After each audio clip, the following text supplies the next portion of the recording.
Hi, everyone. Thanks for joining me today. I'm glad you're here. And yeah, thank you so much for watching. And I'm going to start with an oracle card pull.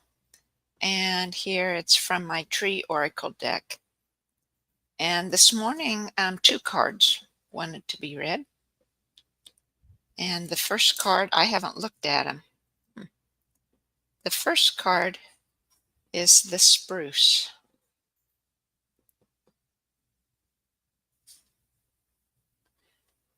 And I'm just going to take some time to look at it. In some ways, my first thought is like it's almost like a mummy. Like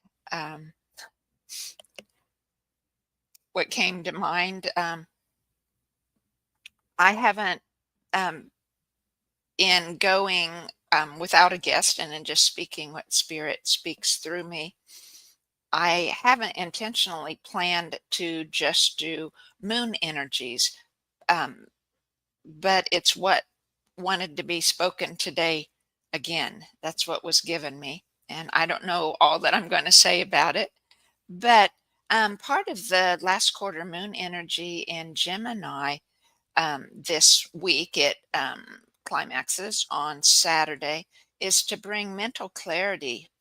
And you'll also feel a restless curiosity in doing so. And that curiosity is what's going to help you explore possibilities instead of just accepting answers you thought you already had to close a subject, to close the book on a subject or a situation, or just to explore extra ideas of new things that you were thinking about. And instead of just one, being able to help you view um, other things that you might not have been consciously aware of, and to bring those into your mind so that you can see which action steps are most fully in alignment with your spirit and listening to your own spirit. And so, um, a lot of it might be you might have memories or of other decisions that you've made in the past that come up to with review, and or you might have the new ideas. But so again, trying to look at these with a new perspective so that you can see different options. And we're going to do a little exercise later today to give you time this morning to sit still for a moment and see if any of those come up into your mind, or to just put your intention out there for the universe, saying, "Hey, I'm ready to connect with this energy. I want to know all the possibilities that I might choose what's best." And so thinking about past decisions that you've already made or memories of things that already happened, that's what this almost a coffin like shape reminds me of. And it's coming alive, the old decisions coming alive with new life and shining that into your life. That's, and it looks like his hands are here on his heart or his solar plexus area to enrich your life, to fulfill your desires, the moon energy, and to help you step into life with more confidence, if that was the solar plexus area that he's at. And the peak of his hat here, indicating to me of receiving information from heaven, from the oneness or source, God, however you see that energy. And I'll move this close again so you can see. And I'll read a little bit about the spruce here, to see what I might have missed. I'm just putting it over here by my light desk lamp so I can see better. Viewed directly from above, the star-shaped pattern made by the branches of the spruce resembles a snowflake. I didn't know that. Ranks of these stern coniferous trees almost seem to have a geometric or mathematical quality about them, while their needle-like leaves are packed together tightly, seemingly disinterested in their surroundings. Trees with broad leaves spreading outward as they do seem almost extrovert in comparison to the spruce of all their leaves packed closely together. The distinctive density has a positive effect on the tree's extraordinary clarity and energy. And clarity, wasn't that just what we read of the moon energies about today in Gemini? The distinctive density has a positive effect on the tree's extraordinary clarity and energy. According to the old myths and legends, if a mountain troll felt like rampaging through a forest, it was bound to be fir and spruce trees that were being thrown around. No other trees were a challenge to the troll. Indeed, only the forces of nature itself were capable of felling these giant trees of the mountains. The power of the spruce facilitates the creative act between heaven and earth. Spruce acts as a key sensor for cosmic forces. The earth catches these forces with the help of trees and reflects the harmony of the universe and the music of the realms deep into the crystalline structures of the rock, among other places. Spruce trees mediate between the worlds. They are not particularly concerned with issues important to humans down here on Earth, in the Earth realm, so we can soon feel lonely and abandoned in a spruce forest, in which case the only thing to do is spread our wings and transcend our limiting thoughts. Spruce's gift is to help us extend our personal boundaries and access the higher realms.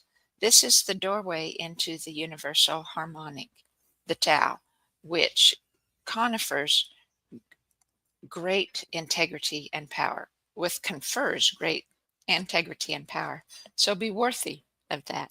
The, the spruce shrinks in alpine areas where ski areas have been established and becomes a shadow of its former self, kind of a slave to the monoculture. This is where we experience the exact same kind of isolation and loneliness that the imprisoned spirit of the spruce lives with day in and day out. Humans sell heaven's blessings, and their reward is confinement, debility, pessimism, and darkness. And the oracle says, the breadth of space and the depth of the earth stream through the eye of the needle. The secret of living, above and below, penetrate each other and create life. The meeting is perfect. And I'm just going to pause a moment. The ancient Eastern feng shui that I am studying is considers humans that connection, just like the spruce and fir trees, the connection between heaven and earth, that we also are that vessel that receives, as the spruce card indicates, that vessel that receives the the meaning of things from heaven. We do also, as we place our attention there. And so this is heaven bringing to us which memories, the magnetism of source information, the magnetism rising these memories or these old decisions, these old beliefs up to be reviewed, and then heaven bringing those also with new light and new understanding. And the next card that wants to be told today is the holly. And again, it's the very same. It's the mirror of these. It's humans, us being that direct link between heaven and earth, of receiving guidance from heaven, and those energies within us working always to stir things for our favor. And heaven uses the astrology energies and the moon energies. Today it's the last quarter moon in in Gemini. So it contains the energies of both the last quarter moon and those of Gemini mixed together, which help us build this. So I'll read more about the holly for you.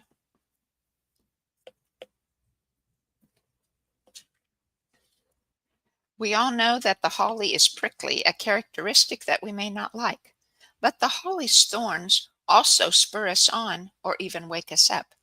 Just as its distinctive leaves are clearly defined, with holly the mist suddenly clears, enabling us to see all kinds of things with clarity and good judgment. And I think, so often we have these memories or our old beliefs or old stories come to mind and we review them over and over, but we don't see them with clarity. And we just see what happened and view it with regret or perhaps with the fear of what will happen in the future that's connected to those memories or decisions. And this special time is connecting those energies of the moon and Gemini to not just bring those old memories up or those old decisions up, but to fill us with new ideas so that we can see life itself as well as our own old decisions with new perspective, and then choose for our highest good, our highest aligned action. We may still experience painful disappointments, but at the same time, we also gain a hitherto untapped power. It enables us to take up the sword of truth and spiritly cut through the veil of illusion that was clouding our perception. Exactly what I was talking. I didn't look at these before I drew them. I did shuffle the deck and I picked the cards, but I didn't look at them and I didn't read about them. I don't know this deck well enough to know the energies of every card.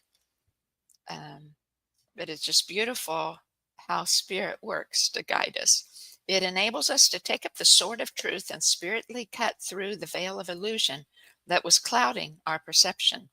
With Holly, we outgrow our fears and start to view life with a new clarity, realizing that things are not just black or white, good or bad.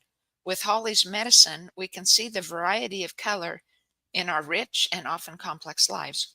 Holly, therefore, often marks a crossing or turning point and shows energy and a deeper personal integrity. With Holly at our side, we can do spiritual battle if we have to, and regardless of whether we win or lose, we can maintain our composure and higher purpose. Yet beware, this blessed sword will only remain with us if it's used to help us on our unique path to truth, our soul purpose, or our inner knowing guiding us into that alignment. Its purpose is not to scare off nor injure others, but to aid perception. Holly represents a test of ourselves. Within the power of Holly, we remain in half light, ensnared in illusion and fantasy. We become comfortable in our self made world and only seek our own advantage. Eventually, we may become cowardly or weak. And the oracle says, clarify your intent, expose your fears, trust in your inner voice, and take charge. The sword pierces the veils. Truth is double-edged, merciless, yet full of love. And whoa, those speak powerfully to me in what's been happening in my own life, things in the present day that are happening in the lives of one of my children. I have two boys, and one of my boys, those things happening there really pull me as the mom to protect and want to do battle on his behalf, want to really do all I can to make sure things turn out okay for him. At the same time, those circumstances that he is in, and because it's that particular son, it's bringing up these memories from the past that concerned when I was married to his father. And all these memories are coming up, these fears that I had. It was an abusive marriage, and it's bringing up fears, not necessarily memories of things of exact circumstances that happen, but of that fear of lying in wait for the next thing that would hurt me, bring harm to me. And um, so those memories with the moon and Gemini energies, as in conjunction with what's happening currently in the life of that son, are bringing all these up. And so I go to sleep fairly easily, or with the help of a sleep gummy or something. And then I wake up in the sacred hours with my heart racing, my um, mind. It's again, it's not particular things going, but it's racing, and I can't stop it, or I'm trying to stop it. So I stay awake for. I get up and get a drink and come back to bed, hoping I can lie down and go to sleep, and it keeps racing. And after a while, I get up and it's 2 or 3 hours later, and I haven't slept. And then so I try to do other things that might help me sleep, and then try to go back to sleep. And it was just this morning, then, when I was walking the dogs, that I started connecting some of these dots about other fears that subconsciously are currently probably happening in my life and coming up to clear, and that all these things are coming up at the same time, so that these deep-seated fears um, and thought patterns, perception of life the way it used to be, and the way my mind used to work, of the way I used to see things, is come into place at this time, so that I can see them from a new perspective. And then those old patterns can clear more fully. And so I just want to take a minute or two here. And as you watch, um, try to clear your mind. Take 3 or 4 deep belly breaths, inhaling through your nose very deeply, as much as you can breathe in. Hold it for a little bit, and then exhale loudly, making a sound to help clear that energy. Pause a little bit at the bottom, and then inhale again. So repeat that cycle, kind of the 4 steps of inhale, pause, exhale, pause. Another breath or two. Just do it on your own timing.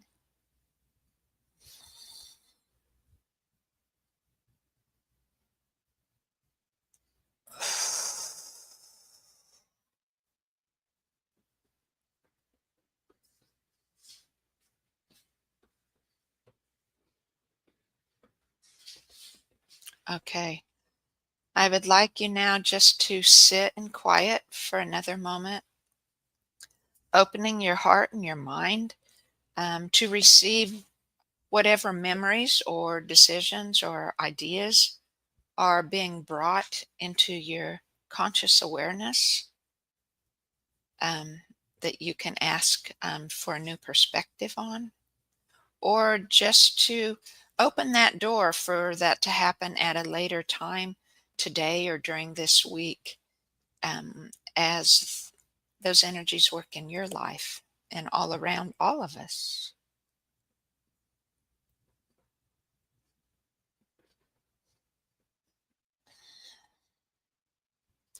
And I'm going to work this energy for each of you and for myself to help bring harmony and communication and more ease in receiving these memories and ideas, and in these new perspectives.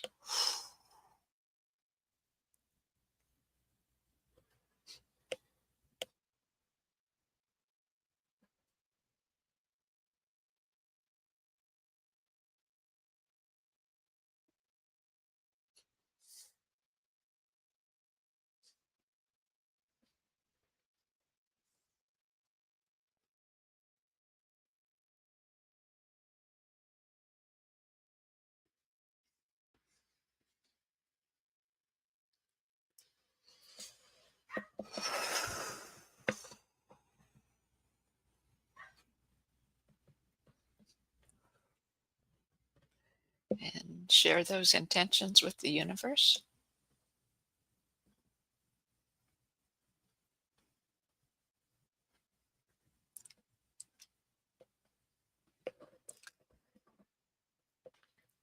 And I'm going to share, just as guided by spirit here, um, how my parts of my spiritual awakening and inner healing happened because at this time it was like um, I suddenly started to see things in a new perspective. And a lot of times it was a help of being in conversation with someone else, whether they knew what I was thinking about an instance or not. It would be maybe a word they said or an idea they had that suddenly clicked into place in something in my own life, and wham, a new perspective showed.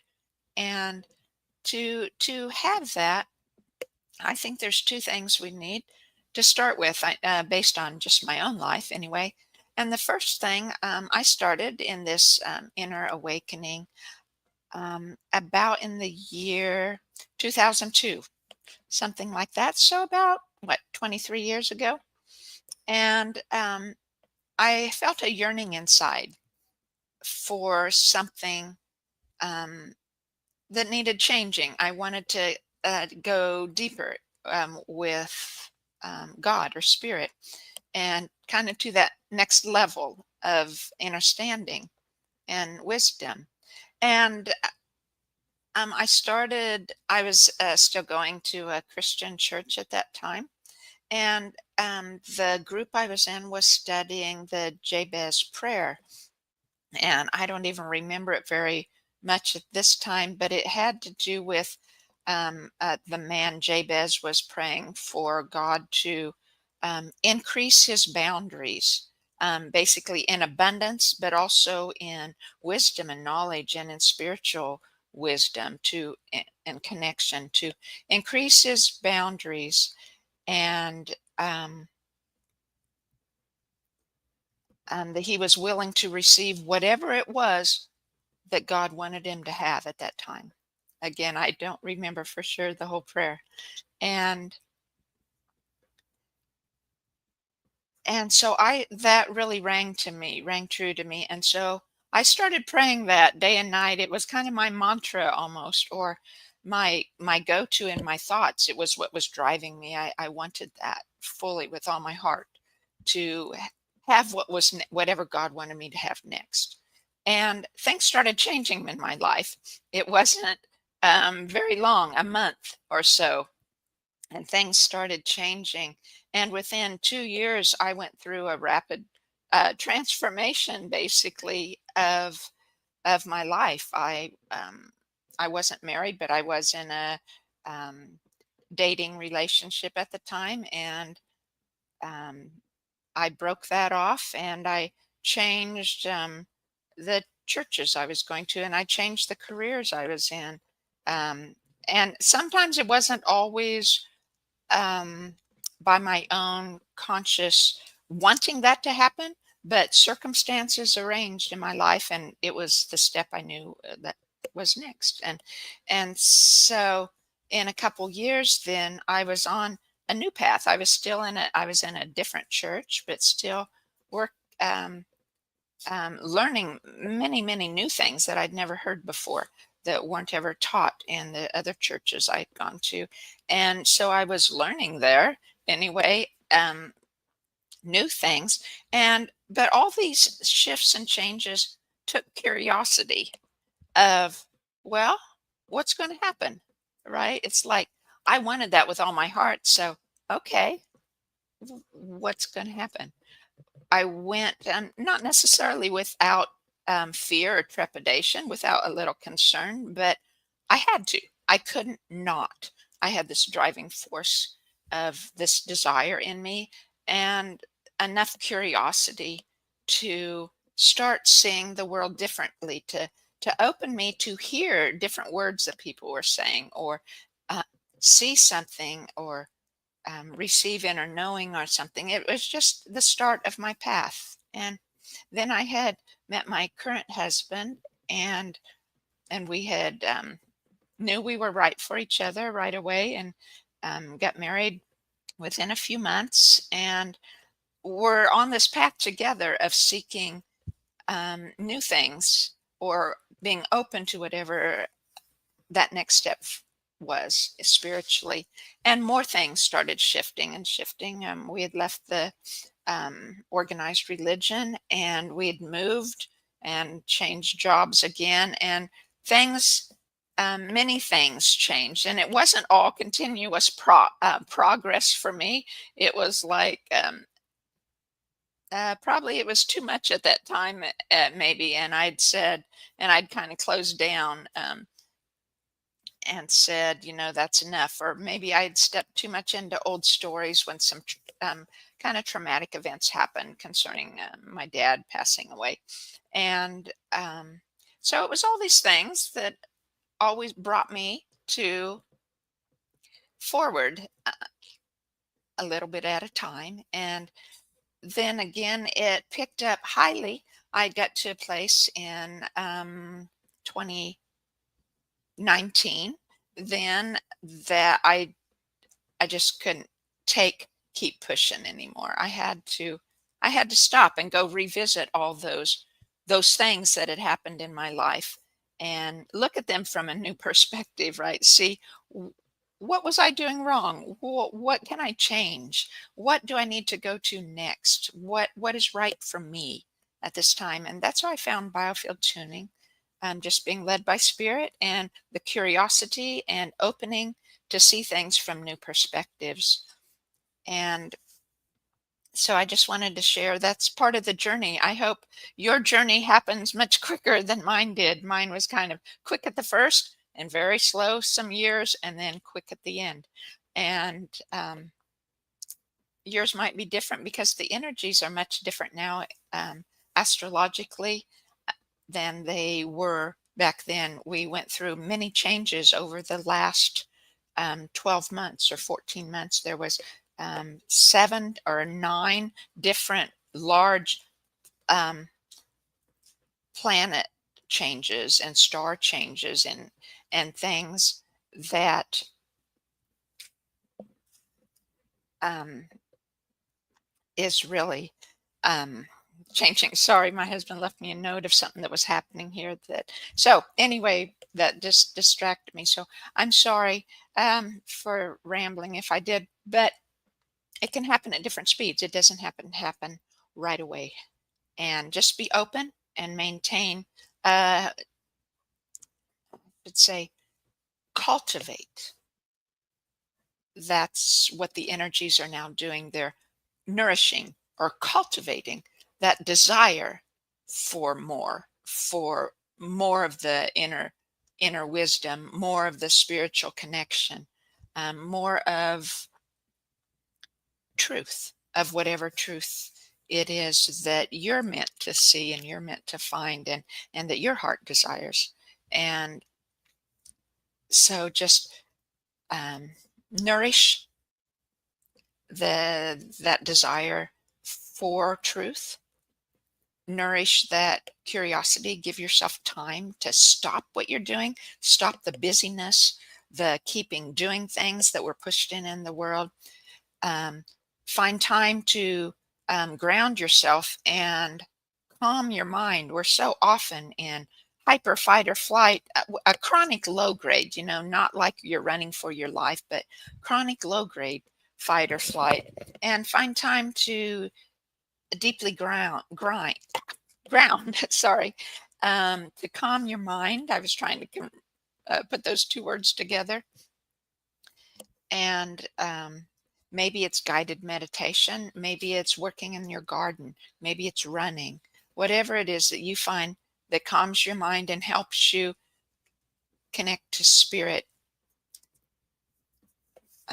and hear those desires, and begin to look at those past old beliefs. For me, it was beliefs of churches that I've learned, that I started looking at first.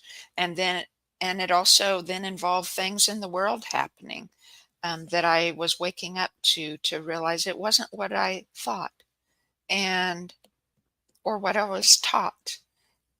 So cultivate those energies of your desire and the curiosity to look at things and of asking Source or God to bring you those ideas, to receive those from heaven and hear them in your heart, listen, and see which of those ideas or those step forwards or that new perspective. It might not mean redoing what happened, but it may be just the being able to see it with a new perspective helps those old beliefs go away.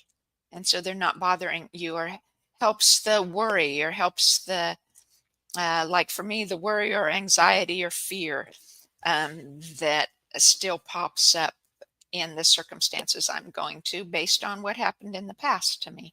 And so give these astrological, the moon energy and Gemini energy and your own energy time to mesh together. Listen with your heart and find these new ideas and which one of those new ideas is for now best in your interest at this time, best aligned with your heart. So that's my message for today. And oh, I wanted to say also, I see this with the ancestors. When they um, come to me. Often it's during a client session and the client's ancestors are coming, but it happened with my own ancestors when I was clearing many of them also. It happens, I've done some work with Native Americans, and it happens when I feel them too. And the ancestors in the afterlife, if they're not at this place when they die of being able to have that mindset or that desire to go to the next realm at that time, then the afterlife is like their continued journey, and they stay in the afterlife until they have that desire and they have the knowledge and they have the other things that they need to go to the next realm and are ready to go to the next realm. And I see their perspective changing. It's like one that I remember greatly was very um, distinctive. There's levels in the afterlife, levels of power, so to speak, of people being in charge and control, trying to rule over other people and trying to um, take actions or persuasions and intentions that would change us as living and what we would do. Yes, there's levels in the afterlife of that. And I've experienced people in some of those levels. I'm very much with the mindset of hierarchy, of that control, coercion, manipulation. Um, and of the opposite of that, which is wanting to be ruled over, like not wanting to, not ready yet to just to take those steps to think for themselves and what do they want to look in their to alignment in their inner self, and they they still want to be ruled over and just believe what they've always believed. And I've seen that shifting. It's like it was during a tuning, and the first time I connected with those ancestors, they were like outside the ancestral field. They weren't like really involved. They were watching greatly, but it was some of my client's ancestors. And I don't allow ancestors in my home who are not ready to transition. Um, I just don't want to deal with having to be around the hierarchical energies. I'm not saying they're all out to get you or out to harm you. Many probably want to do well, but if they have the hierarchical mindset, then how do you know that they have your best interest at heart? It's probably not all the time. And so I don't want to listen to them. And so I make them stay outside my house until they're ready to transition. And so in this one session, the first time I connected with them, it was like, oh, it was very negative. They wanted nothing to do with it. They were angry. Um, there was two different groups. One was the rulers and one was the ruled over. And then by the end of the tuning, the next time I connected with them, it was like the one group was still very angry. The controllers were still very angry. They were consciously choosing to stay in that mindset. The others, there had been a shift. Some of them were now, instead of a no way, we don't want this, their attitude was, well, maybe someday I'll want to go to the oneness. And they had become willing. They heard that desire that we all have in our hearts to know spirit more, to have that connection with spirit, to respond to that magnetism of each of us for the whole, and the whole for each of us. And so they had started to listen. They had made that shift during the tuning and started to listen. And I've seen that in other cases too, just none that's coming to mind specifically or as distinctively as that experience was. But so it happens to the ancestors in the waiting place too. So do your work now. I'd like to encourage you, do your work now, so that at the time that your life is ending, that you're ready to go directly to the oneness, and that higher energy and better existence than the negativity and hierarchy of the waiting place. And so that's my message today. So thank you so much for watching. Please come back and join me on Wednesday evenings at 7. And this week, since we spoke about the moon and Gemini energies, then my free mini tuning that the Wednesday session is is about those energies and integrating those with us. And just one more word, if you haven't seen it yet, Saturday you can look and see the link under the live videos and on my channel. And we did an old world energy grid tuning, myself and some friends, and I thought it was very deep and powerful. And we're starting a good thing there, because those energies are ready to restore and reconnect. And so anyway, please view that, and we'll have those monthly. So I'll talk to you later. Bye-bye. Thank you.